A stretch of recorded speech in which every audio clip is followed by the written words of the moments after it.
Every second that the installation takes place, what you see and what you hear is new. The concept is all about taking a space and exploring its geometry and its features and allowing users to sort of see more about a space than what you see with the naked eye. This artwork is an immersive mixed reality installation. I would like to explore the mixed reality age between the virtual reality and the reality on this moment. Chasing the Sky is more like my self-expression poem. I prefer to stay indoors. I normally look out the West Mountain from my window in Beijing and overlook the trees and the lakes in my home in London. Sometimes I can see some wind, and sometimes I can see some people, even though they seem close at hand all the time. But for me, they are still a part of outside world. When someone comes to visit the installation, they walk into the space, which initially is dormant, it's low of energy. They're then able to interact and add energy and excitement to the piece by using a mobile phone and using augmented reality. They're able to look around the room.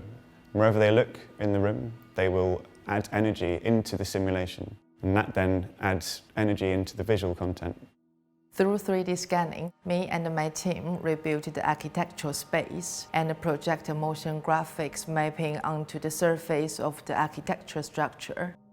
So the audience can see the floating virtual effects blooming and a moving skyscape in the space where they can interact with by real-time rendering. There's a lot of technology involved behind the scenes. It's a projection piece, but we're not just using projectors in a normal way. We're using projectors and shining the light on curved mirrors. We have 3 projectors, 3 curved mirrors, and using that we can make light hit all of the surfaces in the space. To make the image in the room look correct, the projectors need to be calibrated. And to do this, we use a system with a camera and we project out these images. It's called structured light. And that allows us to build an understanding of the room, so we know exactly where each projector pixel needs to go. The result of this is that we're able to project 360-degree content all around the room, and there's a seamless image all the way around. In this artwork, I took virtual method to present reality.